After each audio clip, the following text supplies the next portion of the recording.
the clear lids, and the guy's like, "Do you come down to Quakertown?" I'm like, "No, No, you come up to me. If you I'm the one. or you pay me an extra $50. Yeah. no, I don't. None of the above. No." Okay, well, just Oh, saying. welcome everybody to Jeep Life Podcast live edition. As you can see, we got a full house here. We got everybody's here. Party in the house. Party on. Elm Street.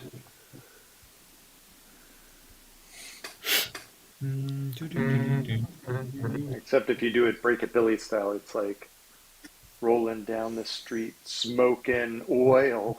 Not Spitting anymore. that white smoke. Not anymore. It's Not impossible for him to anymore. smoke oil right now.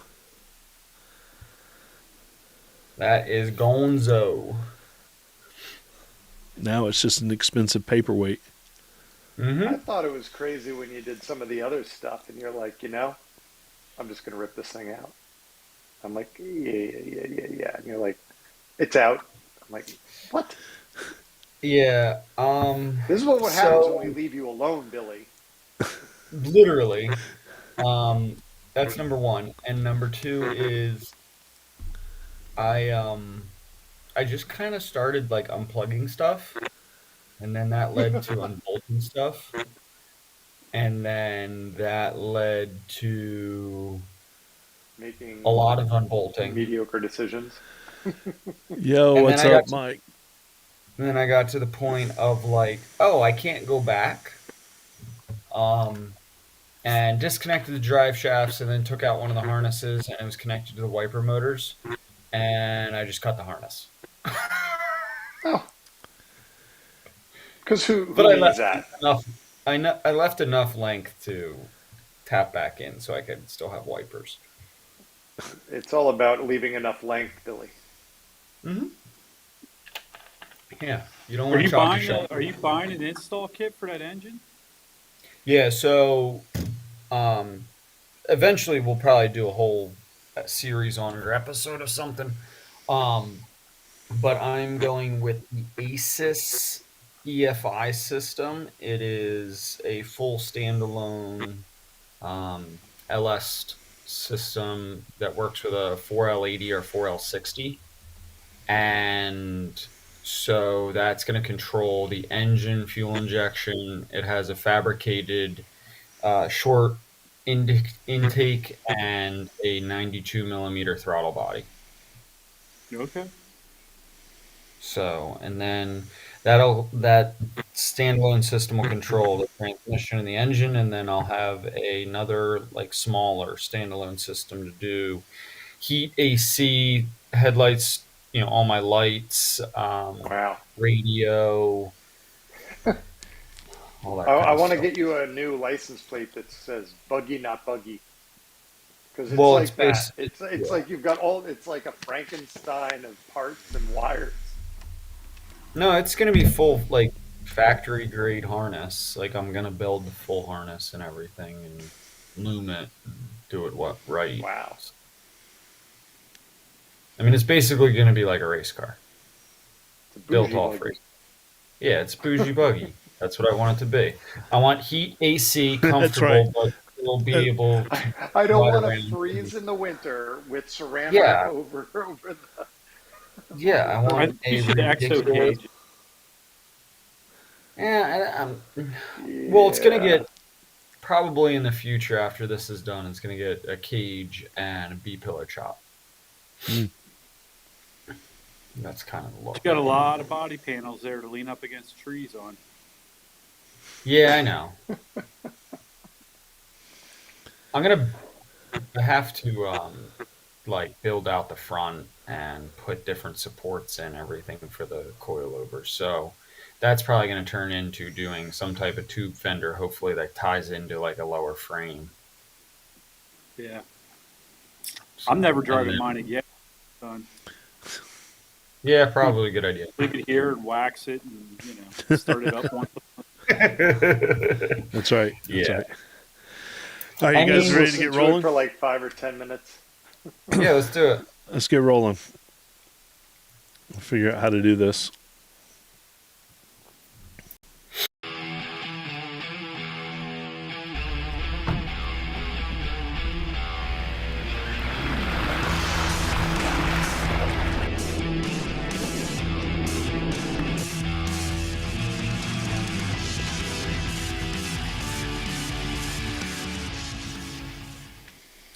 Well, hello, everyone, and welcome to the Jeep Life Podcast.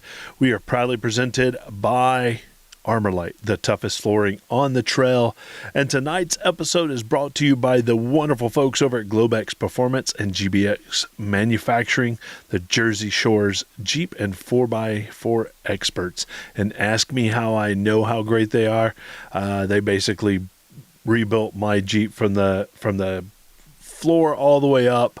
And man, what a difference that has made. I'm rocking all the control arms all the way around and the steering components from them, and it's beautiful. I can't wait to get them out on the rocks and bash them up and see how they handle.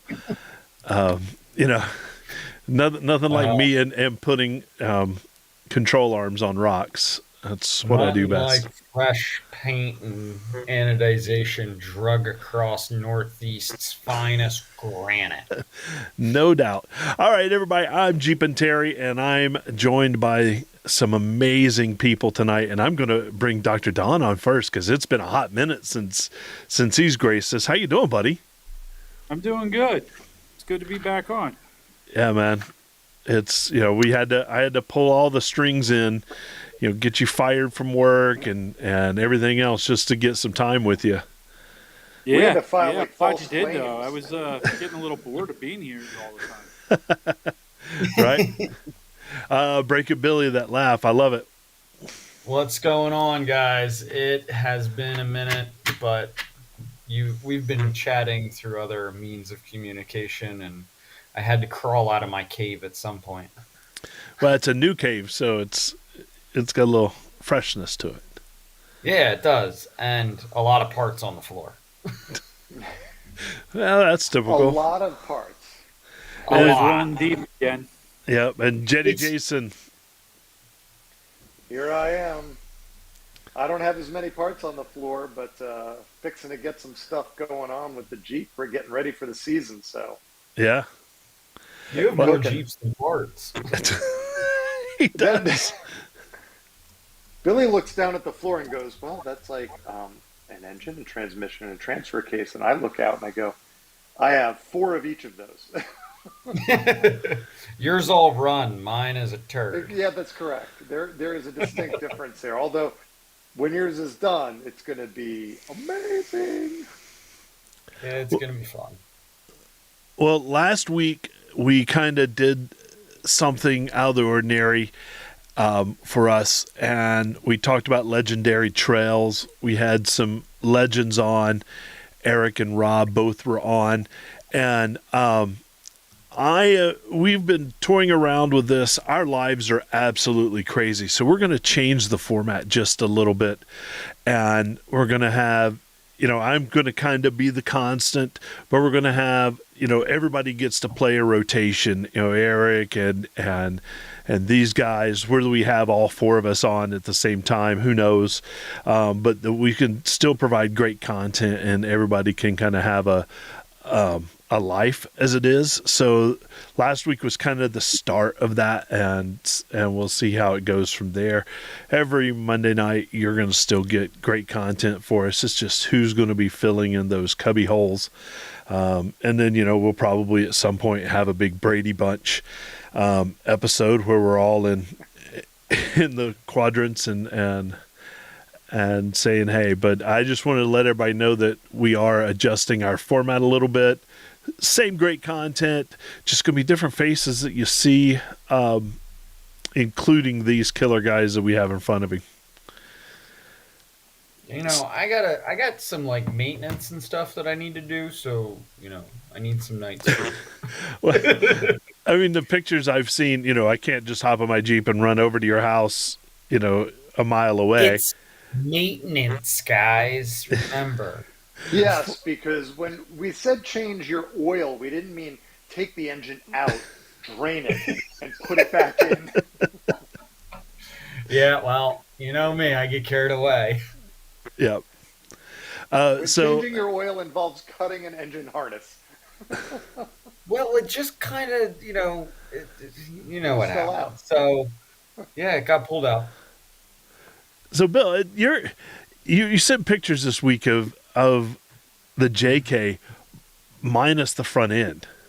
Well, yeah, you've seen, some people have been following along on Instagram and there's some YouTube content that needs to get out there. But, so I just started kind of unplugging stuff and that turned into unbolting stuff. And then, just one thing after the next, the engine kind of came out. It just fell out. It just, Flipped right out the and, front. and there may have been some cutting involved with harnesses Yeah. that because I can't go back. No turning back now. Yeah, no, LS, here we come. yep, not at all. I love it. Heading to the village of the LS. Mm-hmm. Yep. So 60 LS out of a Corvette. Thank you, Dr. Don. Not a 6.0, and- 5.7, 5.7, Oh, 5.7? Okay. 5.7. Yep. Either Yeah, way. what's Real point men go three? 6.0. What's 3/10 of a liter among friends? Yeah, it's 13 gonna be- horsepower. yeah, so what? When I'm done with it, it's going to have a lot more than 13 horsepower. Oh, yeah, no, we're lighting the candles. Oh, yeah, we're, Full blower, full fogger. This thing's gonna blow off. well, I mean, the kit's it's a top end of 800, so that's the limit. Nah, you can do better than that. Yeah, your tire budget just went up. Yeah, see, exactly. Billy liked to roast tires on the rocks, and he was known for getting tires in a spot where he'd break an axle. Now we're going to break it from the other side of the drivetrain. So the engine will be built pretty much to handle twin turbos. Hmm.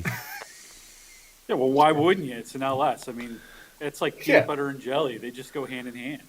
Yeah, Twin well, turbos sticking out of the hood with side 20 pounds exit. of booze, who cares?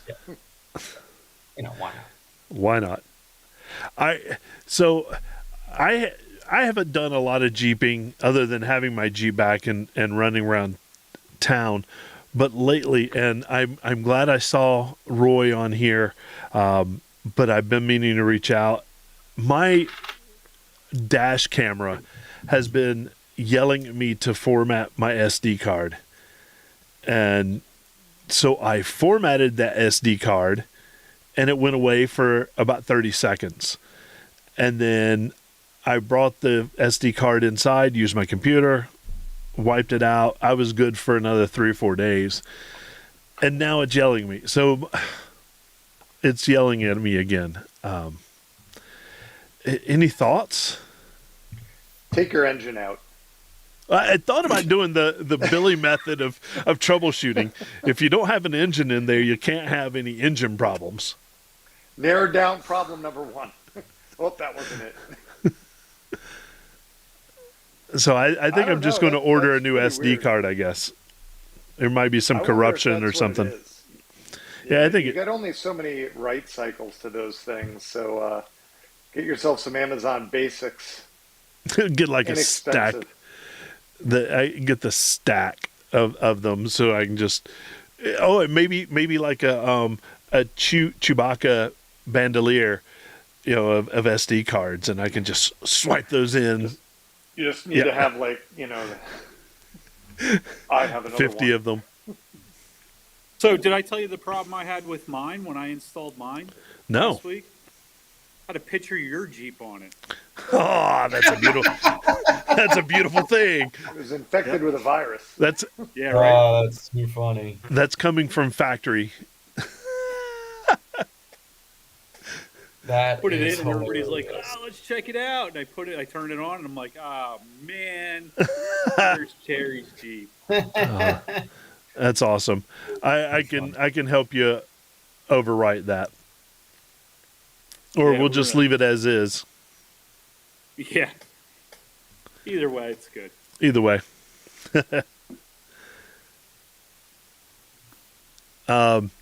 Yeah, so everybody, we were inspired by a couple of situations. Roy and myself all having cooling issues. So I thought it would be a good time to talk about cooling systems. So coming up a little bit later in the episode, cooling systems. That's our topic. I roped Don into doing a 4-hour seminar, and I told him he had 12 minutes. So it'll be a lot of information packed really, really quick. Mm-hmm. But that's coming up soon. And we've got some events we're going to be at. Let us know where we're going to be, and we can come to you. Bill, where are we going? Where are we going? I don't Yeah. know where we're going. I wasn't paying attention. Where we're going, we don't need roads. We Yeah. don't need roads. I But also we do just need kind of trails. was going along with stuff. So, where are we going? Well, Terry, I'll tell you. We're going on March 14th to the 16th. I'm heading up to the Rock Crawler Suspension Rumble at Roush Creek. Oh, yeah. which is the race. So, that's going to be a good time. And then Mr. Terry Pritchard is heading out to Easter Jeep Safari in Moab, Utah, April 12th to the 20th. Damn, man, that's going to be cool as anything.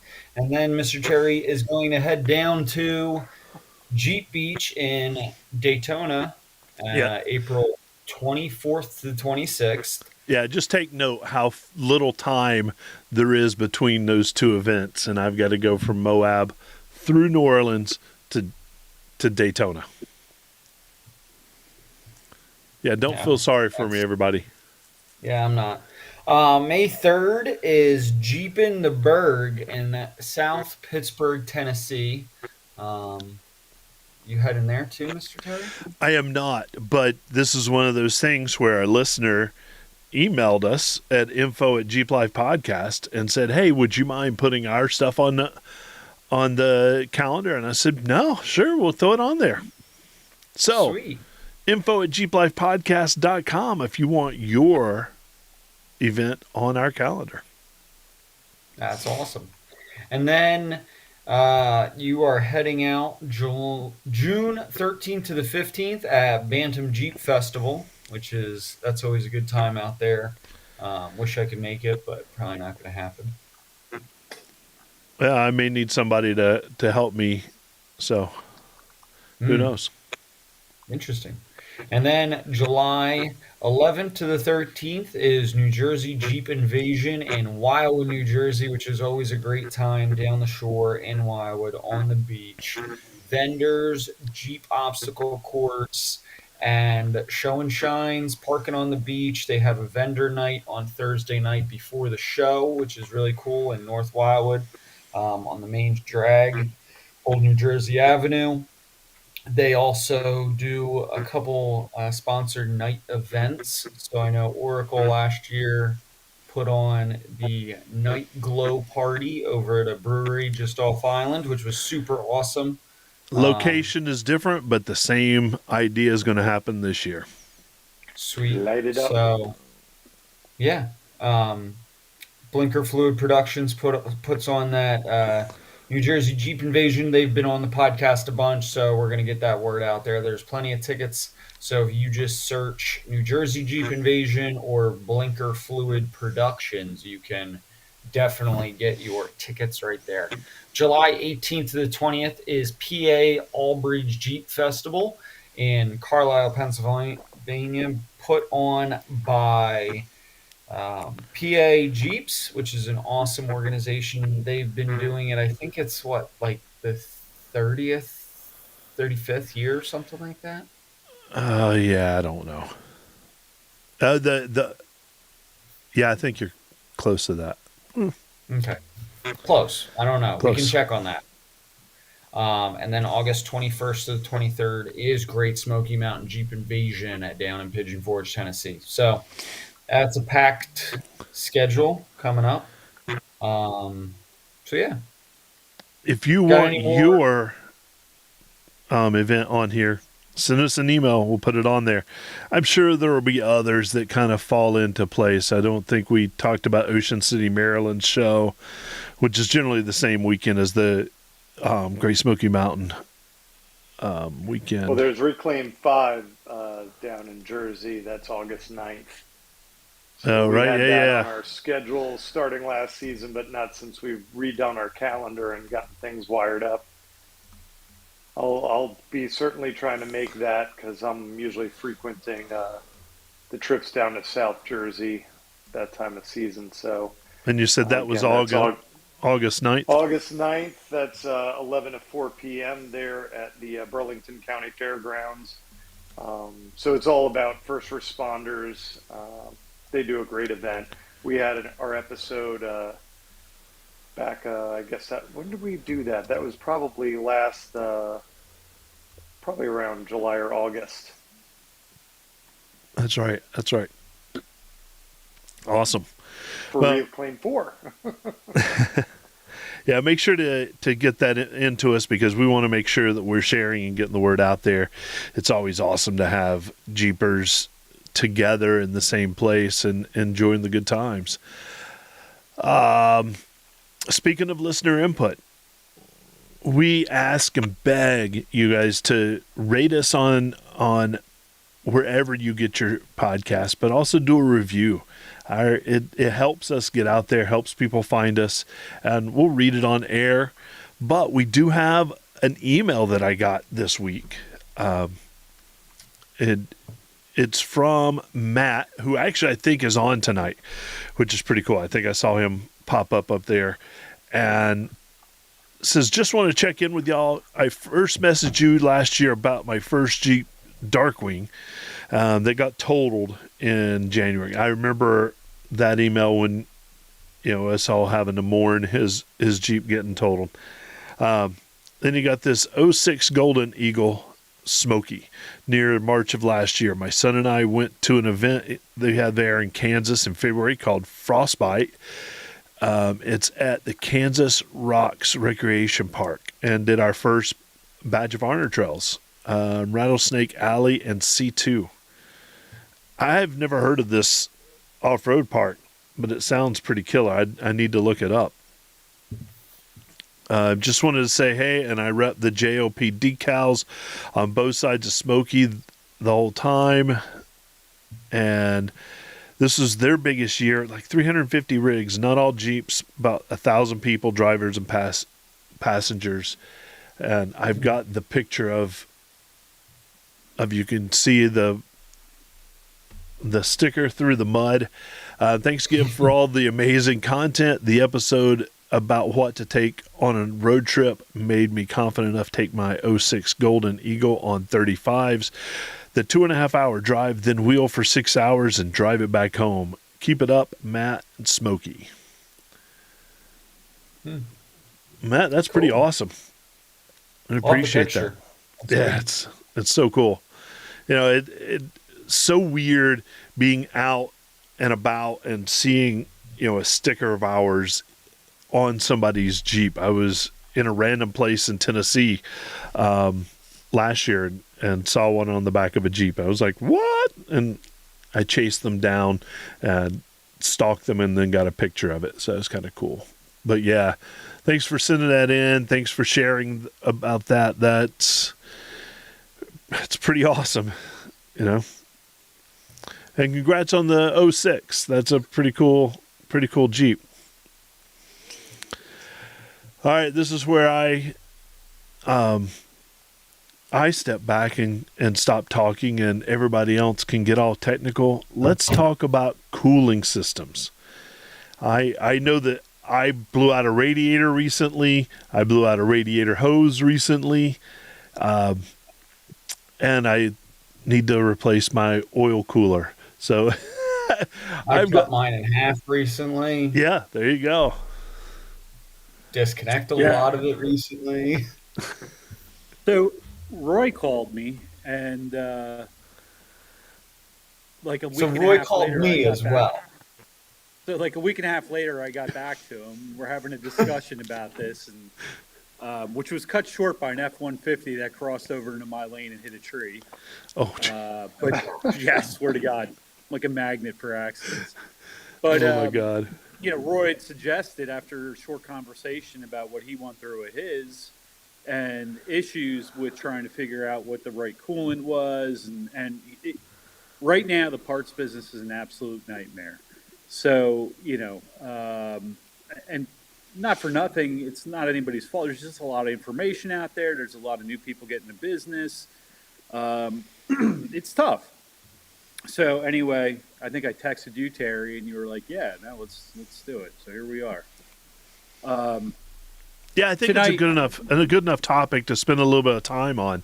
And yeah, we haven't talked about it. So no, now tonight, I just want to go through the cooling system, the parts of the cooling system, what they do, and then we'll get into the types of coolant. And I think the next one we ought to talk about, problems with cooling systems. What the symptoms of different components are failing, that what it looks like when they're failing, and how you fix that. So we'll get into that next time. But this time, let's just talk about what makes the cooling system. So in that cooling system, we have a water pump, circulates coolant throughout the cooling system, through the radiator, through the heater core, through the intake manifold, through the through the cylinder heads, block, etc. The radiator itself transfers heat that was absorbed in the engine block and the coolant passages, and then passes it back to the air. So it's a heat transfer back to the air. Thermostat controls the flow of coolant. When the engine is cold, flows back from the cylinder head to the thermostat and back to the water pump. When the engine is warm and the thermostat is open, it flows to the radiator. So it helps bring the vehicle up to temperature, stay at temperature, and keep it where it needs to be, in a range where it needs to be. The 3.6-liter engines are run pretty lean, so they get pretty hot. And it's not uncommon for them to run 220 degrees. But that's what the thermostat's job is, to keep it up there, which is important for a number of different things. Engine oil itself needs to warm up and hit temperature to do its job. Or if you're blowing a cylinder, it likes to run around like 225, 230, 235. Yeah. Yeah. So, I mean, it's all good stuff. It's all right. You go till it stops, Billy. Yeah, exactly. Heater core. It's a good rule of thumb. Yeah, it is very much like a radiator. Transfers the heat to the cabin. Some vehicles use what we call heater control valves to control the amount of coolant to the heater core. However, Jeeps do not. We use a blend air door, so we actually mix cold air with the warm air to get the temperature that the occupant wants in the cabin. Overflow bottle temporarily stores coolant that would normally escape from natural expansion when the engine heats up. When the engine cools down, it allows it to flow back into the engine. Radiator cap. This is where some of the magic happens.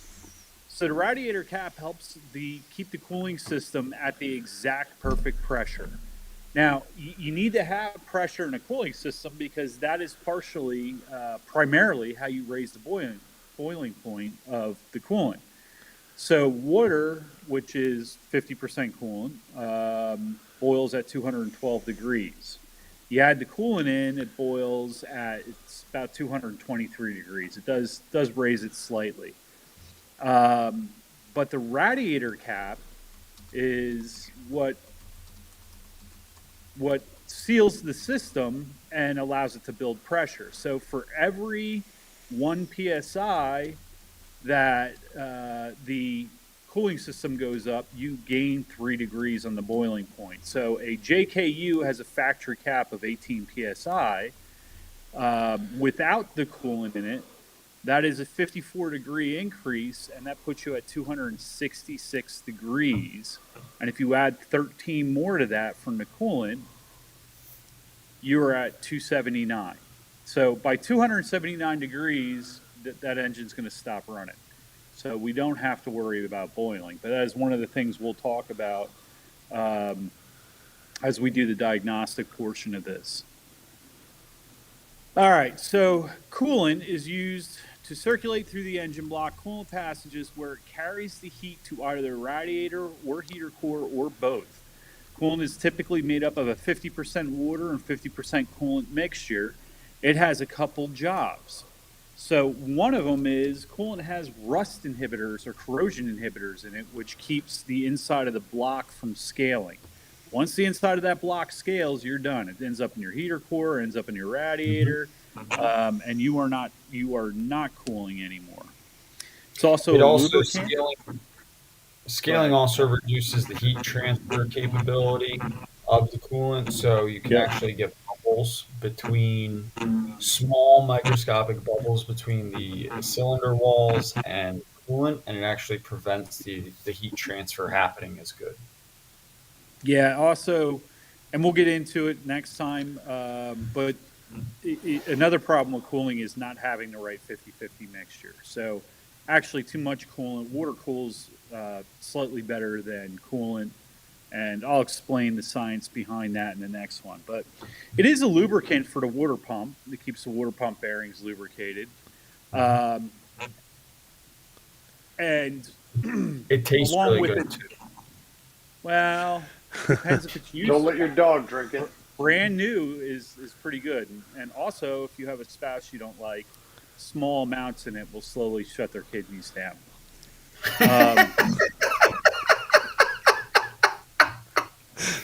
That is not endorsed by the Jeep Life podcast. No, Don, that's just No. called drinking. Just useless information, just throw that out there. So the big thing that it does is it helps to increase the freezing or decrease the freezing point. So water freezes at 32 degrees. That's not going to work, especially in PA lately. Yep. But hey, Don, why don't I just use salt water because it has a lower freezing point? because it doesn't lubricate and things like that. That has less as well. anti-corrosion properties. It does. Right, yeah. But you're right. The salt water has a much lower freezing point. So what is we that look freezing for point, Don, drinking point or freezing point? of the coolant? So if you do a 50-50 a glycol, you're at about negative 35 degrees to negative 50 degrees, which I know it gets colder than that, but that's usually, and they'll run, slightly higher coolants or different coolant. But again, you're in an enclosed area. Usually in environments like that, you're heating your block so that, because otherwise you won't get these things started in the morning, especially with the cold battery and everything else. So negative 35 to negative 50 is the standard, and that's what we use. Yeah, I'm not even getting in my vehicle at those temperatures. No. Yeah, but you also get in your vehicle in shorts.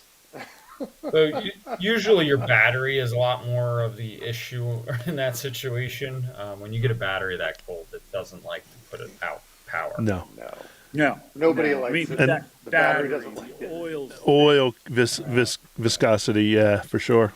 Yep. So I mean, bring there's it a lot back. of reasons they they have battery heaters, they have block heaters where the freeze out plugs are, and they replace those with like a just a heater that you'd use like in a fish tank, but an industrial version, and it keeps the engine somewhat warm throughout the night, especially in diesel engines. All right, so here's the big question: types of coolant. And there are variations of this, and you'll hear like Volkswagen, instead of using the term OAT or OAT or ethanol glycol, they'll use like G13 or G14 or G12. But those fall into these three categories. So there are three major types of coolant. The first is ethylene glycol coolant. So it's an inorganic acid technology, IAT, and that is your typical green coolant. That's the stuff that was in mostly older vehicles.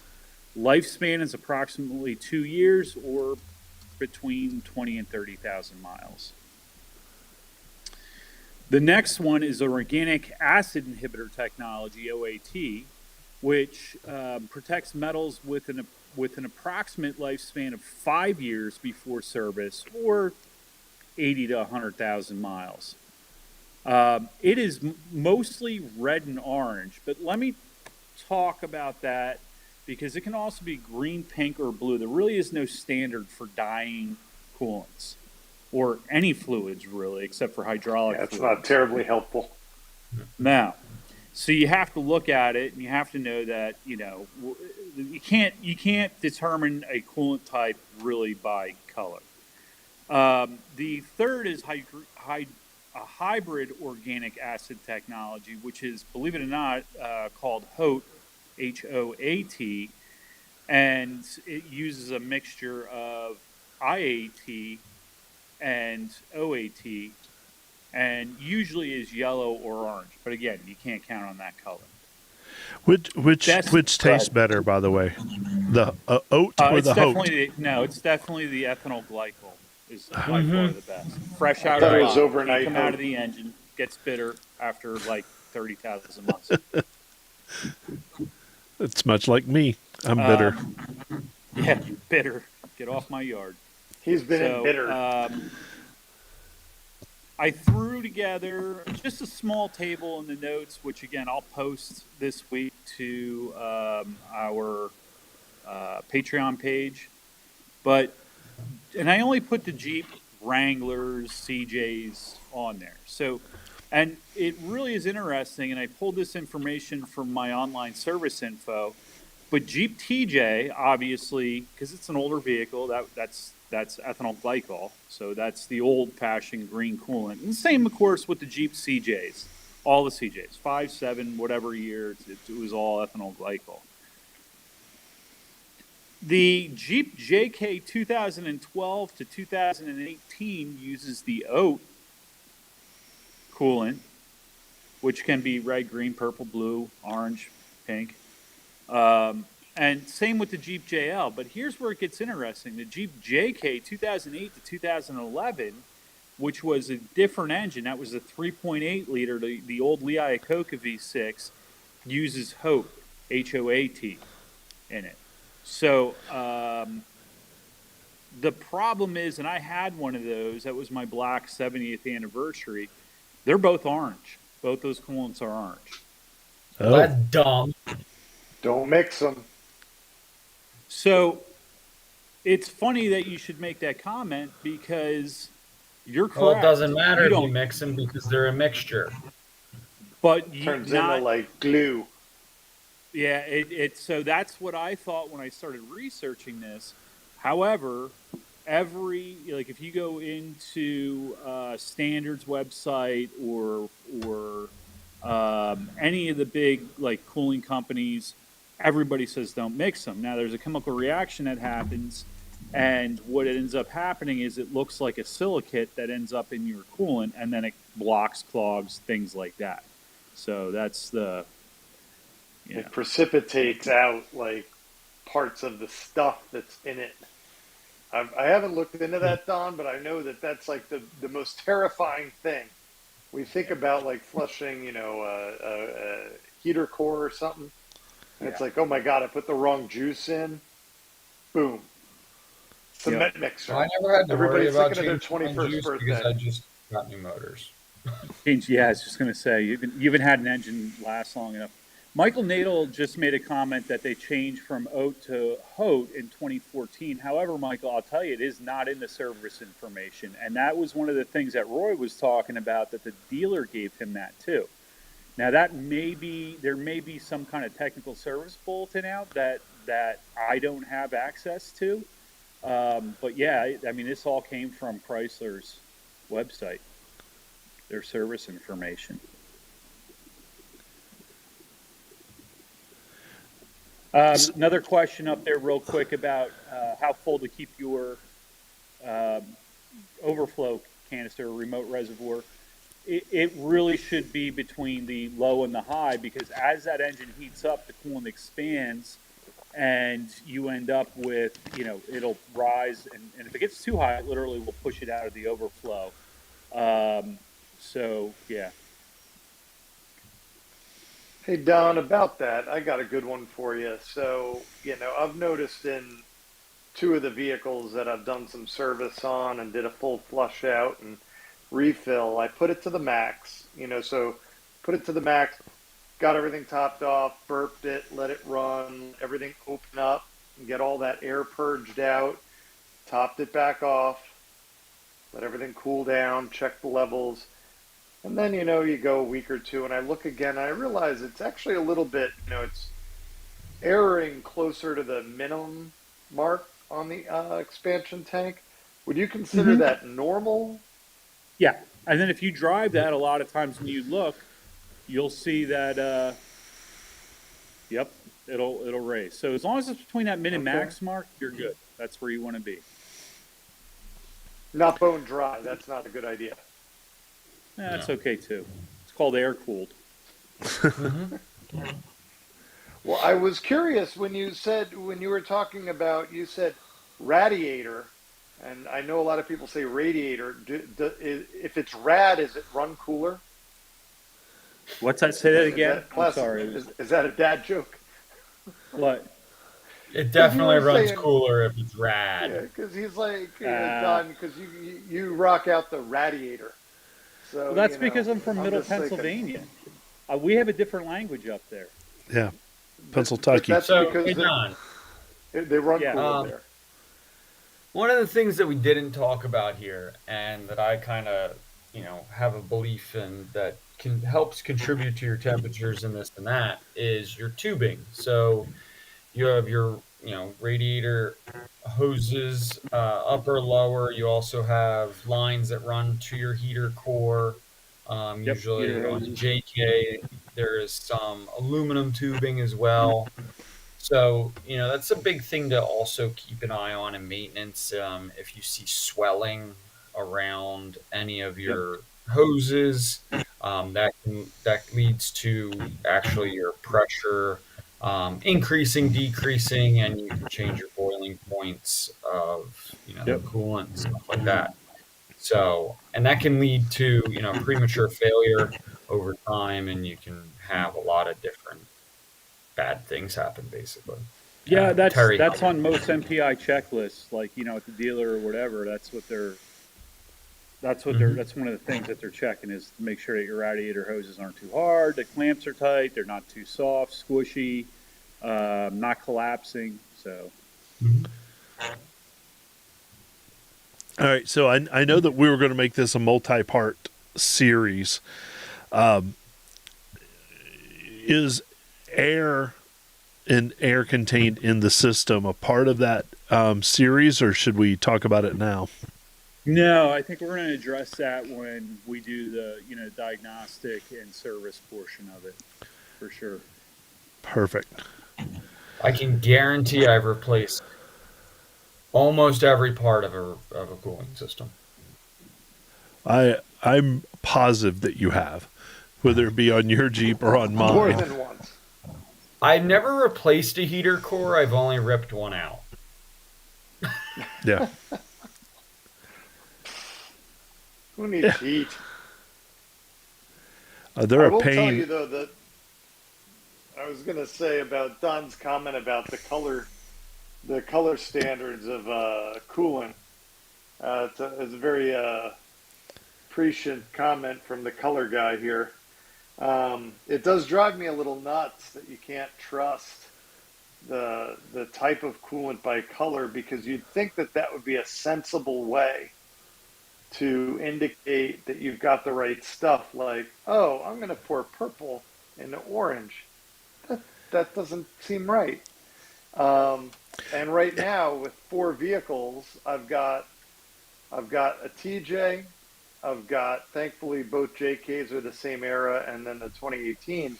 But I'm telling you, they might have the same stuff, but it's different colors. Why is that? Why can't we just have a consortium And Can't we just get along? right, So there are things that are different among the colors, like there could be different oil contents, there could be different types of oil, there could be different, you know, chemicals in it to help, you know, yeah, with the actual heat transfer So process. there's really no. The problem is there's no standards for no it. So standard, right?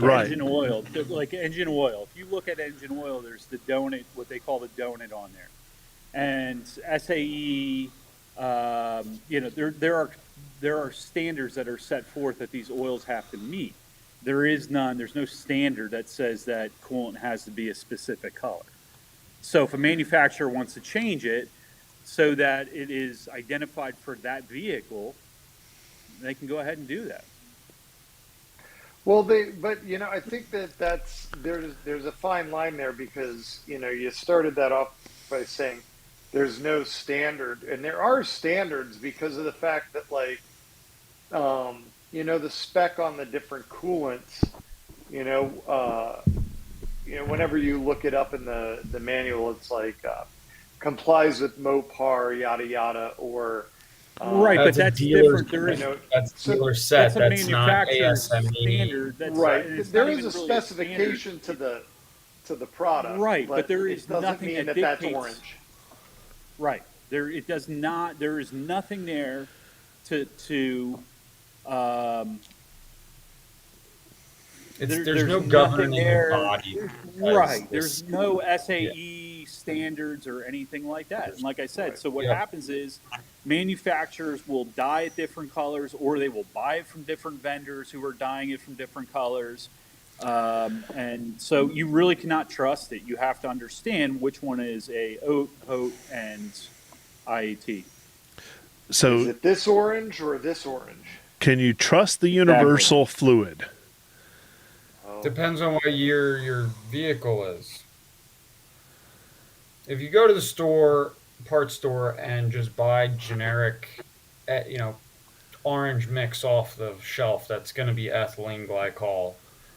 Usually the 50-50 mix shit is cheap, it's great, it runs well on a 4.0 liter, and that's where I would put it and leave it. Do but not there put it is in this your promise JK. of universal that's supposed to be compatible with several different variants here, and that's what I just don't know if I'm completely convinced to the nature of the question from both mics on the chat that From what I understand, I th- and Don, correct me if I'm wrong, but I think they're a HOT mixture, and they are usually like an inert kind of I I don't mixture. know what they are, to be honest with you, but I will tell you what I've done in the past. If you look at that Universal, it'll tell you on the back of that bottle what it's supposed to be compliant with. And I have because I've got um, a lot of different cars that come through the shop here. Sometimes we use that. That's what we keep in stock. Um, I I don't know long term. I'm sure that doesn't meet the same standards as oat or HOT, you know, or ethylene glycol, just running what's supposed to be in there. I'm a big believer of, you put back what the factory had in it. Um, you know, I've experienced that now with Volkswagens and oil pressure issues. I've experienced that with Jeeps and oil issues, and so coolant's no different. Do I think you get away with it? Honestly, I think you could swap all this stuff around and run it for a decent amount of time, but eventually you're going to have issues. There's a reason why they have you put certain specified brands in like oat or HOT. Yeah. well, Ro- are the parts compliant to that? Sorry, Terry. I was just going to say before you leave that, Don, because let's just say you replaced everything in your coolant system. So you replaced the radiator, and you dumped everything out and you blew it all out. Let's just, for the sake of argument, it's all immaculate, nothing left in there. and you just decide, well, you know what, my other vehicles all run this. I'm going to run this now. It's like running a hot tub. I'm not chlorine. I'm going to go to bromine. Okay, you wash everything out, rinse it all out. Great, you can switch it. So Does if I it work remember like that, or the materials incompatible? if I remember correctly from when we started switching over, and we're going back quite some time, but when I did training with Chrysler Corporation, if I remember correctly, there is issues with gaskets and things like that and metals. And So they anticipate this is what we're putting in it, yeah, Yeah. yeah. Yeah. like dot 4 and dot 5. Like no, you can't switch that stuff. Well, that's a whole different topic, and there's But organic it's like versus you engineer it synthetic to match the versus liquid that's yeah. in it driving it. Yes, the surrounding gaskets and surrounding materials need to be compliant with the media. Yeah. And that's just for long term, long term. Immediate isn't going to be seen right away, but the long term on that definitely can. And I think you're exactly on the point that if it's an emergency or something, I mean, you can use distilled water, in your cooling system. Is that the best thing to do? If it's an emergency, you're pouring creek water into your Right. Jeep and getting it off the trail. It doesn't matter. Water's water. It cools it. Go home, flush your system, and clean it out, and Right. move on. Right. Like, The emergency situation, almost anything will work. But for where it really comes into play is what are you going to drive your vehicle on as a regular driver, and that 100% should be what's recommended by the manufacturer. yeah, I mean, it's not a super reactive material. It's not like oil and EPDM where it's going to swell and stuff like that. Like it's so. Yeah, and it's being said here, figure out what your VIN number is and go by what that calls. Yeah, but And- here's the issue. Like Roy said, they wanted a dealer and they gave him Hope. I actually looked. Now, my Jeep's a 2018. It has OAT in it. Yeah, it should have a. Mhm. Yeah, but Roy is saying the dealer had told him that he had HOD in it, and this is the debate and the problem. So what I'm actually going to do is go back and look and see if there were any TSBs that maybe Chrysler put out that I'd missed. But in the service information, it actually calls for OAT, and this is the big problem we're having. So I think we definitely need to dig a little deeper on this. Yeah, and that'll take us to a nice second portion in this series. I think it's one of those things that's a big enough topic, and it's worth really diving into and spending some time on it, and that'll be one of those things that we can do on that. Yep.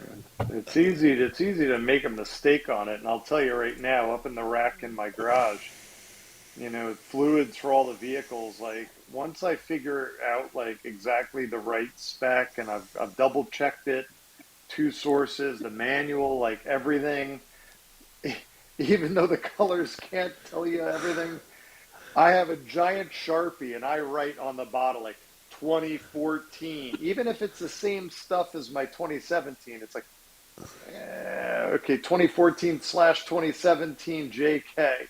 So Okay, that's Yeah, my and that- wife's 2018. So all your Jeeps should have OAT in it, and Adel just said that he thinks now it was HOT early, which it was. So the 3.8 Lee Iacocca engines up to 2011, that was the last year they used them, had HOT in it. That was the only one, and then it switched to OAT. And that's the part that's throwing me off, because Roy said when he went in and the dealer gave him HOT, I looked today on my Jeep, and that hasn't been flushed yet or changed. That's OAT in that, and that's what they're calling for. So this is the problem. This is the debate we're having. And so what I'm going to do is we're going to put this to rest, and I'm going to really dig deep on this. I'll get out of just using the service information, and we'll dig a little deeper and see if we can figure this out for sure. Awesome. That's perfect. And Don, as usual, you get in and you find all the details for us and bring us definitely a level higher. So I love it that you always put your notes into our Patreon page, and if you like what you see, go support us on Patreon and get that extra content. Don's awesome about putting up there, whether he's on the show or not, or available. It's pretty awesome. We appreciate that. But do that. If you have questions about this or comments that you want, info at Jeep Life Podcast, and we I will got get one back. for you. Yeah. Send us the craziest thing you've used for coolant, because we got a comment that No, somebody don't do said that, they because you're gonna have used pictures one. of dudes peeing in the radiator. I said say it. I didn't say send a picture of what you're doing. That's awesome. I don't think If you're you're running White Russian through your cooling system, I want to know. This thing runs Big on Lebowski wants to know. moonshine and hope. Yeah. Well, I appreciate all the comments that we've gotten. It makes the show even better, because then we can kind of play off of that and answer those questions. So keep them coming anytime we're live. Make sure to send those in. Billy, where can people find us? Well, you already found us, so make sure you tell a friend. But you just can Google us, Jeep Life Podcast. We have a YouTube channel. We have Instagram, Facebook. We also have a Patreon if you'd like to support the podcast, because this shit ain't free. No. It costs us money to put this on. We love producing the content for you guys. We love doing the research and finding everything out, and usually crying over what we're breaking or doing something else that we're going to have to fix in the long run. And it just makes more content for you guys. So if you'd like to support the podcast in any way, head over to Patreon. Also, the biggest support you can do is hit that like, subscribe, follow on all of our platforms. Get it out there, share it out there, tell your friends, shout it from the rooftops. Here we go. I want to thank our sponsors and our partners. Armalite has been with us since basically beginning of time. Jeep Life Podcast 10 for complete system at Armalite. Go armalite.com, the toughest flooring on the trail. Exclusive power tank discount. Knows Don's got his power tank hat on. Jeep Life Pod 15 for a complete system at checkout at powertank.com. And pipes, free shipping on their system from our listeners at Jeep Life at pipesexthouse.com. And tonight's episode, go ahead. Does that still work on? Yes. So it still works on cold case radiators as well. Yes, it does. At coldcase.com, coldcaseradiators.com. And thanks to our episode sponsor, Globex Performance, the Jersey Shore's Jeep and 4x4 experts. They are the people. We love them. Also, they have a retail store of GBX Performance, I think. No, online. gbsmfg.com. Oh, I was close, but still, head over to the retail store. They do all kinds of cool stuff, and they're releasing more and more all the time. Absolutely. For Jay Jason, Break It Billy, Dr. Don, I'm Jeep and Terry, and here's a big Jeep wave to you, everybody.